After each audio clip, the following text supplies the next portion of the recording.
Ladies and gentlemen, welcome to the debrief. It's Dave O'Neill here, and I think it's time to check in with...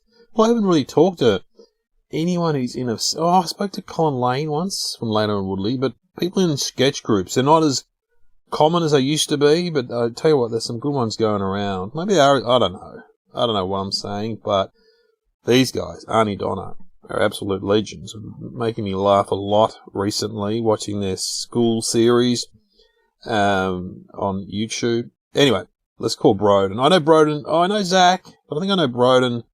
Look, I don't know. Anyway, let's call him. Broden from Aunty Donna.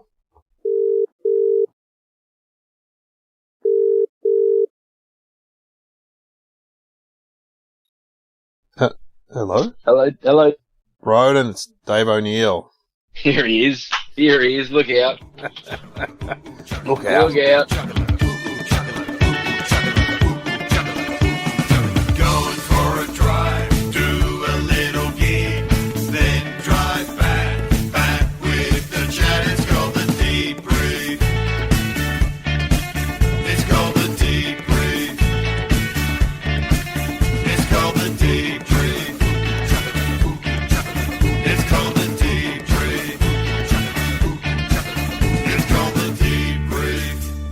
Look out. I'm taping you right now, so don't say anything libelous. I was about to go hard. I was about to go very hard. That's very good. Very good. Very good. Catch. Very good, yeah. You see, you didn't sound like you. You've got quite a deep voice. You've got quite deep timbre in your voice. I've got a spectrum. I have a spectrum of timbre and tone. yeah, because and when you first started speaking, it didn't sound like you, but now I can hear it. I can hear your timbre. It's all I have to show for a 15 grand hex debt of drama school is that when I answer the phone, sometimes people aren't sure if it's me. Yes. So that's good. Well, often when you play teachers and stuff, you lower your voice when you do the. Yeah. Do you know where it comes from? My first job, when I was 18, my granddad worked at the MCG in the Melbourne Cricket Club for 50 years, right? On the long room doors. So, that's turning away a lot of tryhards, surely. That's right. Yeah. You had to have a suit and a tie to get in there and all that stuff. And, when I was 18, just through complete and utter nepotism, I worked with him. So right. I was the sort of bouncer on the front door of the long room. So, and you had to my main thing that I had to say to people, and it was very just copying. Everyone who worked there was an old retired copper.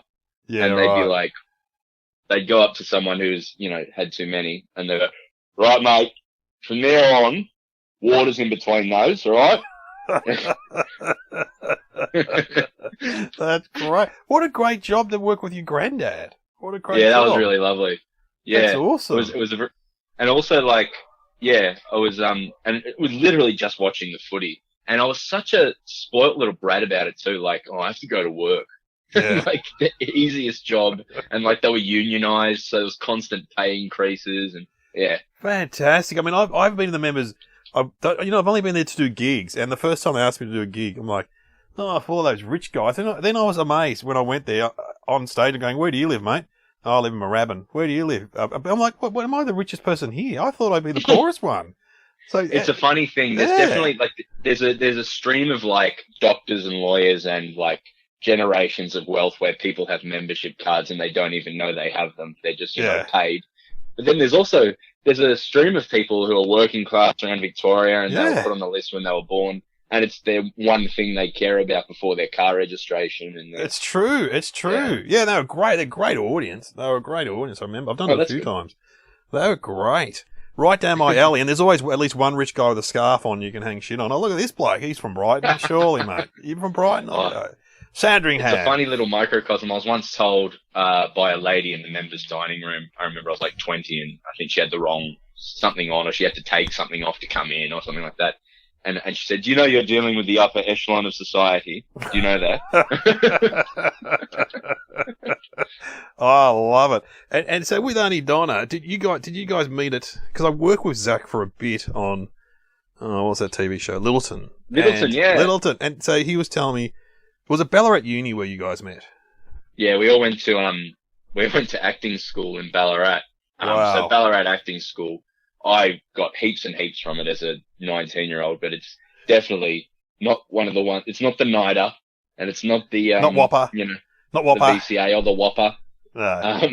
But it's their whole thing is that a lot of those acting schools don't take you until you're 25 or a bit older, they say, because you're not ready yet. But Ballarat's very much, come in, 17-year-olds, 18-year-olds, whatever. You're going to move here, but that's cool. And Oh, that was weird, man. Being like, I live with my parents, obviously, and moving to Ballarat and just renting a house and just living with my mates and drinking a lot. And taking acting very seriously. It was good fun.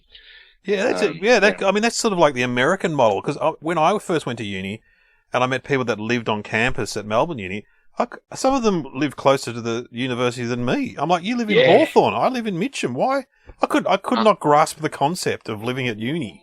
It's a cool thing to do, actually. Yeah, I remember it'd be fun. Looking back, I was like, I was not ready for adulthood yet. No, of course not.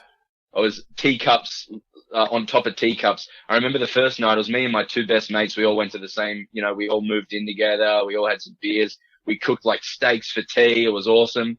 And then we, went and watched TV and had some drinks and went to bed. I remember waking up the next day after the first night of staying there and walking downstairs, and all the plates and the half-eaten food was just still sitting there and thinking, oh, you've got to clean up after yourself. Like, I never had that thought before in my life. Yeah. Spoiled little brat. Yeah. Because your mum did everything. Yeah. My mum was the same. Did everything. My mum cried when we moved out of home. Poor mum. Oh, really? Yeah. I was a twin. I'm a twin. So are you really? I didn't know that. My twin lives in Switzerland, and we moved to a shared house, and poor mum.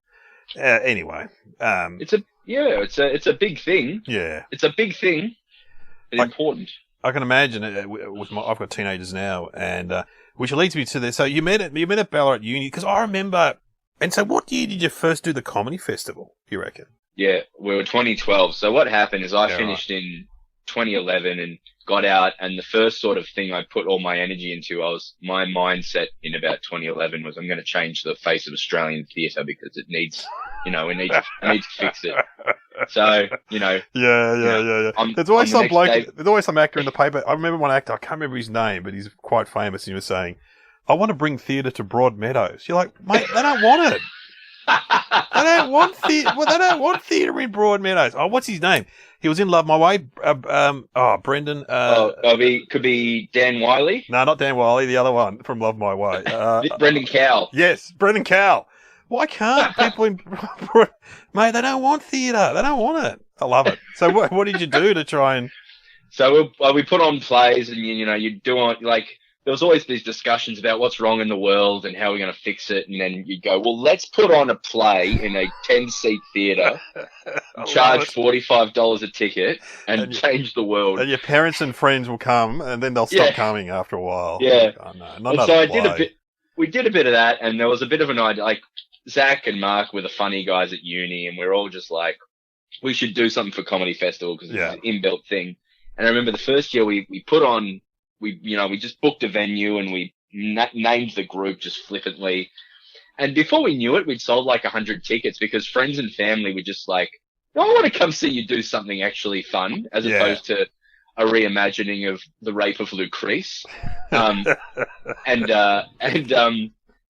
so, we just sort of rented out the Darebin Council libraries and the function and the meeting rooms. Yeah, they'd be cheap. They'd be cheap though. They'd be quite cheap. They were $15. Yeah. You had to have obviously a library card, and it was 3 hours, $15. And it was a good little hack actually. Like, it was a place you could go and meet for cheap and work. Yeah. And we'd never written anything before, so we just spent like 3 months trying to write jokes, and it wasn't going very well. But what we had was we had all this theatre training, so we knew that if we wrote a really bad sketch and performed it really well, we might trick some people. Yes. And and that's what we did, and it was horrifying and scary. And the first year we did it, we got nominated for an award, the Golden Gibbo. Oh, great. And we were really like, oh, okay, let's, no one wants to come and see us, no one wants to come see us do serious theatre. Let's back this. We all love doing this. We all grew up watching comedy, all the comedy. And so it was about 4 years later, it was my job. was my full-time job, which wow. was crazy. I remember when I was working on some ABC show, and this executive told me there were 4 of you originally, weren't there? There were, yeah. There were 4 guys from Ballarat. I went and saw them last night at the Portland Hotel, and they were very funny. She was raving about it. So was it Declan Fay? That wasn't Declan, no. I know because I remember he championed. There was a real, the generation before, a lot of people championing us. I feel like that happens a bit in Melbourne for the most part. Well, in good occasions, people get championed a bit which is good. Yeah, that's good. And now, of course, you've, jumping ahead, you've made that great series, which my kids have been enjoying a lot, and particularly my wife, the school series. Glen Ridge. Oh, fantastic, Glen Ridge. I love it. I just got the joke. Glen Ridge. Okay. Yeah. A great Ballarat person. Yeah. It's one of those layered jokes where it's not really for anyone, but it's funny to me. Well, he used to do the Ballarat. Of course, for people that don't know, he was the host of Sale of the Century for a long time, but he was a Ballarat newsreader, wasn't he? Yeah, when I was at uni, we had Dennis Walter, which is, wow. Yeah, but Glen Ridge, yeah, he's done lots of news reading. He's a real charmer. Yeah. And that, because the school series, and anyone can have a look, it's on YouTube. In particular, we've watched many times the roll call where you play the teacher doing the and that is a very funny sketch because it has so much in it. But I tell you, I left school, I'm 55, so a long time ago, and it hasn't changed. School hasn't changed. Nah, I'm 31 now, so I'm quite out of school as well, which is crazy to think. But what was weird is, we shot this. It was a web series based on a live show we did, and so we had all these sketches, and we thought it'd be fun to shoot them. We shot them all at my actual at my high school in Viewbank in Victoria, which was a real really screwed with my head a bit. Is I wrote all these sketches about going to school and of memories of going to school and what it was like, and then literally went back there and shot them in the places that I imagined doing them. And it kind of screwed with my head a bit. What school is that? Is that Viewbank High or something like that? Yeah, so in your time it would have been Rosanna East. Oh, yeah, right, yeah. And then they renamed them. They renamed the schools. Or they merged. They did a Fitzroy Brisbane. They did a merger. Yeah, yep. Well, I went to Mitcham High, which is now called Malorna College.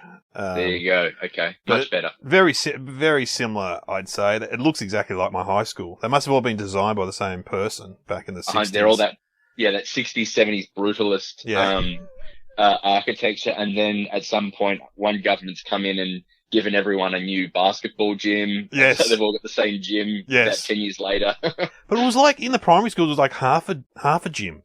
They only got like half a court. Oh, it was very odd. There's the Kevin Rudd, every primary school now has a Kevin Rudd, multiple use space now, if you look at them. Yes. Which is, and they all have the same issue. They all have the blinds don't open properly. Yeah. Or yeah, funny. I love that. And there's so many things that touch on your high school, like the kiln. Get in the kiln, which my partner still says to the kids. Getting into the shower. Get in the kiln. You got to get in the kiln. Don't get in the kiln. Which was it? Half the sketches we write are we go what's something good someone else has done? Let's make our version of that, and that's like our Abbott and Costello. We looked at who's on first. And had a stuff around it, writing to who's on first, and that's it's a strange one because it's it's the one that gets quoted back to me the most now. It resonates with people. Get in the kiln. Yeah, get in the kiln. Yeah, get out of the kiln. Don't get in the kiln. It's one of those things that happen in high schools when they got a bit of, I don't know, technology or a facility.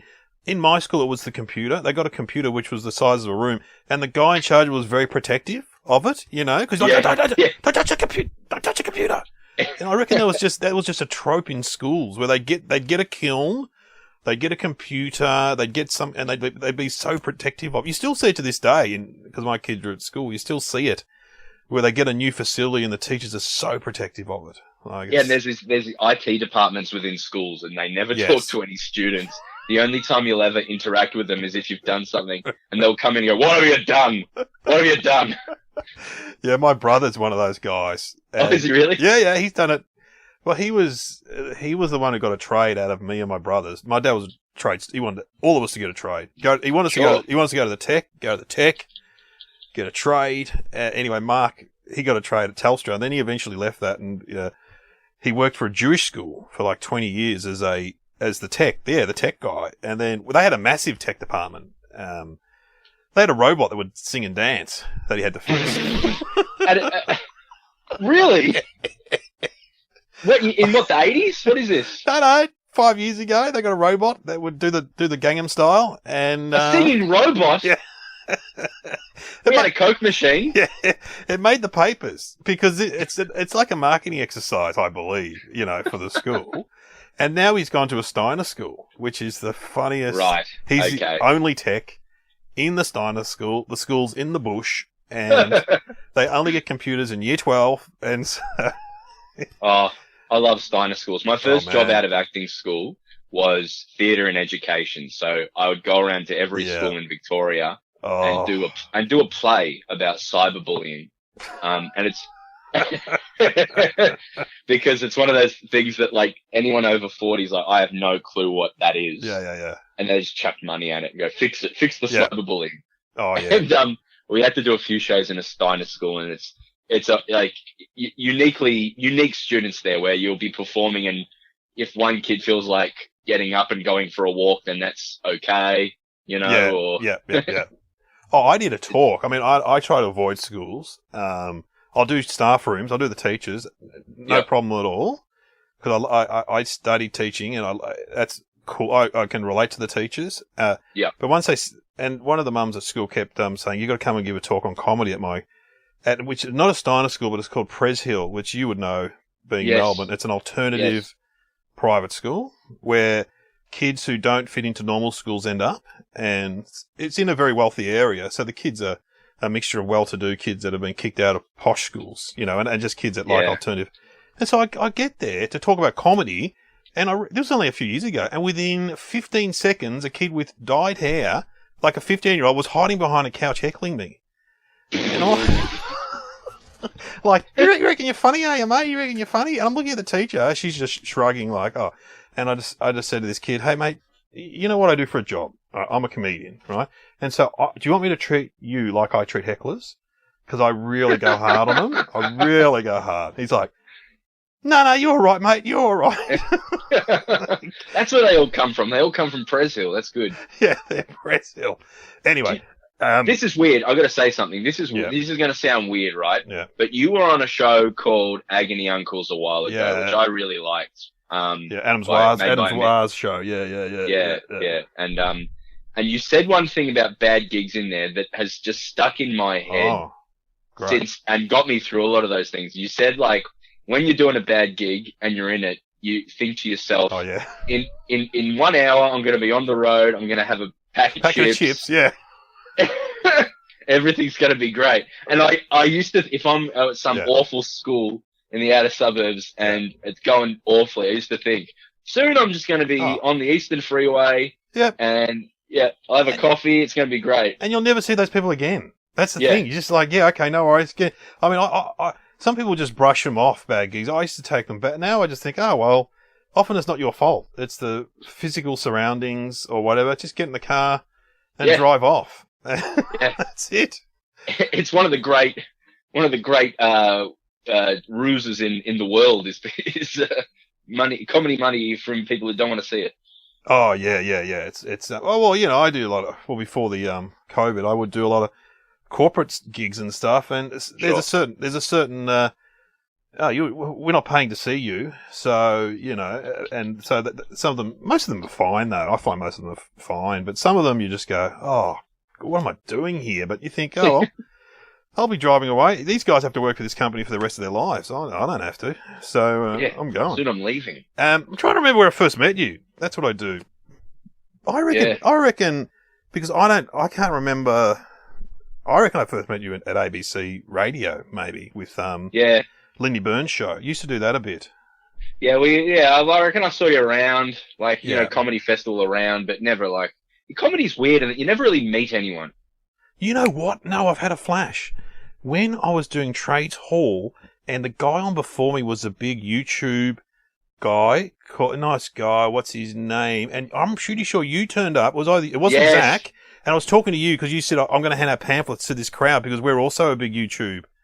That's right. Yes. No, we did meet there. that would have been Neil Colhutka. Neil Colhutka, and he honestly, his audience looked like Year 10 from Epping High School. They'd all come out, and occasionally a dad would be with them, or a mum just shaking their head. Yeah. Yes, that's right. I do remember meeting. That was an awful year because it was the first year that like Comedy Festival went, okay, it's time for you to sort of stand on your own 2 feet, out to Trades Hall with you. Yeah. And for people, people who aren't up with the comedy world in Melbourne during Comedy Festival, Trades Hall is where they send you to die. Yeah, it's a mixed bag. I mean, I didn't have a bad run, but you've got to have your own following, don't you? You just don't get walk-ups or... It's right. It's because Melbourne Town Hall's where, all the big acts are, and if you're up and coming, you can sort of get people after they've gone and seen Hughesy or, Arj Barker or someone. Yeah. And so that was the first year we went out there, and we were in a converted, I think it was the office of the Communist Party. Yeah. And we had to go out and flyer every night, and it was hard work. Oh, it's hard yards, really hard yards. Yeah. And you were trying to tap into that YouTube audience. You got to get that YouTube money. That YouTube money. But I don't think they're. Neil always said they weren't great audiences because they didn't kind of understand comedy. They just seen the YouTube stuff. They were more interested in getting their photo with him afterwards. Getting a photo. There's definitely, like, the YouTube fan is happy to see the show, and they're happy to see that the work that you've spent a year kind of doing, but more they just want to get a photo after the show. That's the main reason they're there, and maybe a t-shirt or a stubby holder. But did you build up a big YouTube following? We're kind of, we did it all at the same time. Our whole plan in that first year was we looked to, like, Leno and Woodley. Yeah.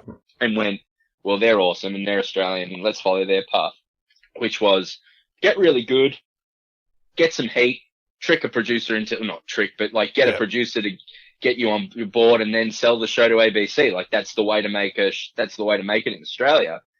And as we started that process, we were making videos, here or there to sort of show to producers was the only real goal of them. Yeah. And one of them we put up, we're like, oh, this will be good. We'll put that up for people to see. And then, next day we woke up and it had like 100,000 views because it'd gone viral. Gone viral, man. What one was that? Yeah. What was that? It was a video called Crisps, which was just a weird, abstracty little idea we made about eating crisps very early on. And then we just sort of kept doing it alongside working really hard in our live shows. And before we knew it, like we were selling out massive rooms without any sort of assistant. We didn't have any manager. We didn't have any, like publicist or anything. And so we built a sort of model where we would make YouTube content to build our audience. And then at the same time, like sell, we'd always, every time we released a new web series, we'd be like, hey, we've got a show coming out, that you should absolutely come see. And that's how we sort of built our audience. Yeah, right. I just know you're massive around Australia because I remember my nephew who's like a uni student in Canberra. Yeah. I said, because they get a bit of comedy, he went and saw you. So he's obviously the classic, he would be on the internet a lot. He's just aware of you guys and a fan. So they're everywhere now. Like the first year we did Edinburgh, I thought I was so anxious about flying over. I'm like, this is going to be the hardest thing we've ever done. And the first night showed up and there was like 20 fans there. And I was that's like, good. And we've done tours of the US now. We've done 2 tours of the US now all over the place, and there's fans everywhere. So it's what sort of venues do you do in the US? Do you do like small theaters or clubs or? We're playing. It depends on the place, and we played some rooms that were definitely too big for us, but we sold out a run in New York of about 5 shows in about 300 seater, I think. But then we also we did a big run in LA and we did Dallas, Houston, and Austin in these sort of 200-300 seaters, and then but then also we did some awful shows like in Madison, Wisconsin, where we sold about 80 tickets in a 500 seater, which is always fun. But they're everywhere. They're everywhere. But you know what I say? Don't punish the people that have turned up. No, that's a classic comedy thing. Is to come, there's not many people here. Yeah, well, they've turned up. It's so hard. Yeah, it's so hard for the comedian because you're looking at a room and seeing so many empty seats. But they don't see that. All they see is you. Yes, but usually where they are. They're happy with it. Good theatre tip. Don't. Yeah, that's right. In the depths of Madison, Wisconsin, performing to nobody, theatre comes back. Theatre training comes back. So there must be some interest from the networks. Yeah, well, like it's been a slog, and we made 2 pilots over here. One for Stan and one for ABC that went nowhere. We've just spent 18 months working away on something I'm not allowed to say. Fair enough. It should be announced in about a month, but very excited about it. But yeah. Cool. Hang on. You're going to replace Studio 10. That's right. Aunty Donna coming back. Aunty Donna. No, Studio 10's still on. Don't worry about that. We're keeping Joe. Aunty Donna. Joe Hildebrand will host. You'll host you guys. Anyway. Yeah. And you'll have to fit in Jono's infomercials, but around that, do your sketches, Yeah. Joe Hildebrand thrown to Aunty Donna is a match made in heaven. We were actually axed, not indirectly, we were axed off 10 last year, which was like, we had our first boning because we had a Rove very generously asked us to come do his show. Yes. And he was like we were given full autonomy. He just make some sketches. And it was axed. Expose to people. And then we got boned. Yeah. I saw the sketch. I love the sketch with the guys watching Hey Hey. You're not going to watch Hey Hey without me. Yeah. I think there's a chance, Dave, that was made solely for you. Yeah. I don't know if anyone else in the world who watches our YouTube channel got that. I loved it. Oh, there's older people watching. Don't worry about that. Yeah. Because, I remember living in a shared house and we'd watch Hey Hey. And after Red Faces, we'd go out. We'd go out at like 8:30 at night to like a band or something. Yeah, I reckon I would have loved the 90s because I hear about this from your generation. This was the 80s. Actually, probably the 80s. The 80s, right? Yeah, because like I have older friends who talk about doing the same with D-Generation, the Late Show. Yeah. Oh yeah, the Late Show was 90s. Yeah, early 90s. Oh, absolutely. You watch Tony and Mick, and then you go and then you go out to a pub. Sounds awesome. And there's no internet, and there's no how did you even know where anyone was? That was the thing, because what would happen is you'd have to arrange. We lived in a shared house in East Melbourne near Collingwood, and it's a classic thing. What'd you pay, $50 a week? Yeah, it was cheap. I lived there for 11 years, and and so we just had everyone from Mitcham or those areas, different schools. Some kids from the Catholic school, some kids from our high school would all meet at our house on Friday, Saturday night, and we tend to go see bands like the Church or Kids in the Kitchen, and then we'd go to maybe a nightclub after get a hot dog, souvlaki, and so. But I do remember certain people in the group trying to pursue a woman or a young man, and we had to drive around to different bands and nightclubs to try and find them. There was no texting. How crazy! Maybe they're at the Punters Club. All right, let's go to the Punters Club. So we'd all go there. That's so far. That's so different from how people live today. I know. But also I remember when I got older in my 30s and had a partner, that you'd watch Hey Hey to 8:30, then you'd flick over to the bill. That went to 9:30. Then you'd go, I might as well go to bed then, I suppose. I don't know. What else are you going to do? Go to the video shop? Go to the video shop. Yeah, but you don't go Saturday night. You go late. All you end up with is a Shawshank Redemption or Pretty Woman. There's nothing left on the shelves. That's my last trip. I'm very proud of it. I went to a network video in Brunswick. Right. Not that long ago. Like I would have been in the last year death throes of the network video. Yeah. But I borrowed a Netflix series on DVD. I borrowed House of Cards on DVD. I borrowed a Netflix show. Great show. Yeah, great show. Fantastic. See, you're an old soul in a young body, I think, Broden. And I've talked to you about this in private, but I love the pizza in that era is my pizza, in like the big chunky, the chunky, the grey pizza. Circle box, the grey circle cardboard box. Yes. Oh, yum. Good times. Good chunky pizza. Yeah, because then it went all thin and artistic. But you can still get those chunky pizzas. You can still get them. Yeah, they're out there if you want them. I had to live in America for 6 months, like at the start of this year, end of last year, and I genuinely, the two things I yearned for were fish and chips, Aussie fish and chips. Yeah, absolutely. And that the Melbourne middle ground pizza where it's not crappy Pizza Hut and it's not crust. Yeah, gourmet. Yeah, it's not gourmet. Yeah. Fish and chips is interesting because they don't have it in America, but they do have it towards the Canadian border. Because when I interviewed, what's his name? He's in Lord of the Rings. He's Aragorn in Lord of the Rings. Aragorn in Lord of the Rings. Well, hang on, my son's yelling out. What's his name? Viggo Mortensen. You interviewed Viggo Mortensen? Yeah. On Nova, when I did Nova in the early 2000s, we interviewed a lot. And he came into the studio, and he walked into the studio, and he looked at me and Hughes, and he goes, I reckon you guys would know where a good fish and chip shop is. And we're like, yeah, mate. Because he goes, that's so on brand for you. Because he goes, I grew up near the Canadian border, and we love fish and chips, and every time I come to Melbourne, I've got to get some fish and chips. So we told him of a few. And then I saw him a year later and he goes, hey, you're the fish and chip guy. I know you. So Vigo's a broken man. He's driven by the fish and chips and nothing else. Vigo, he loves his fish and chips. I should ask you my questions I ask everyone, Broden. You ready? Please. What was the last thing you cooked? What did I cook? I cooked a lentil bolognese. My partner's vegetarian. I made a lentil bolognese. Yeah. Is it nice? Just replace the meat with lentils. So I use my grandparents grew up in Thomastown or surrounded by Italians, and the Italians across the road, they got their recipe and I still use it, and I've just replaced meat with lentil. Oh, you're a good man. Yeah. What about my second question? What was the last thing you watched or listened to? Watched or listened to? House of Cards, DVD? Yeah, 5 years ago. I haven't taken in any new media.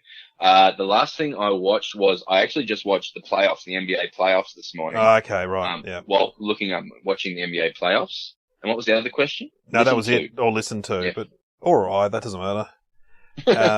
What did you last listen to?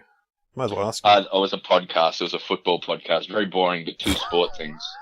AFL football or American football? Yeah, AFL football. Who do you barrack for? I'm a Melbourne fan. Oh, yeah. Terrible. The MCG sort of lineage there. Terrible. Yeah. Well, anyway. What are you going to do? What are you going to do? Melbourne. Yeah, I did a gig for the Melbourne Old Players. Again, it was one of those You're gigs. Joking. Oh, mate, 20 minutes in, I was like, God, I wish I knew more about football.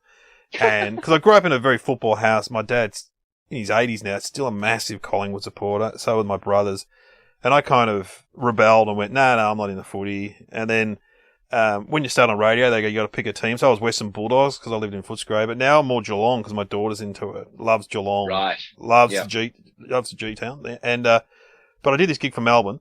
And it was in the MCG in one of those rooms that you would have been into, one of those function rooms. Yep. And there was maybe 120 of them, and they all had their wives there. So, and they're Ron Barassi with his wife. The guy sitting down the front, I kept calling him Dennis Pagan, but it wasn't Dennis Pagan. It was the other guy, Pagan. What's his name? The Melbourne. Fagan. Neil Fagan. Chris Fagan. Yeah, Chris Fagan. And so I kept going, good, how are you, Dennis? How are things going? And everyone's pissing themselves. I'm going, gee, this is... And, yeah, it wasn't Dennis Pagan. It was Chris. But they thought I was joking, but I wasn't. Well, that's as long as they had fun. Oh, look, I did the old Richmond Players. I did it 1 year. It was fantastic because it was in their old setup on Punt Road, and they're all old, guys swearing. And, The next year, they decided to bring their partners, and the guy goes, the partners are here this year, and we've got like a widow's table up the front. What? Yeah. Widow's table. That was not a good... Nah, I was definitely thinking 10 minutes in, I'm going to be in my car soon. Oh, yeah, anyway. Well, my wife will be joining the widow's table when they bash me in the car park. Good times. And what was the last bit of human contact you had? That's my last question. What would it be? Probably, I didn't talk to her, but my partner, when I woke up this morning, went to work and I was on a Zoom, but yes.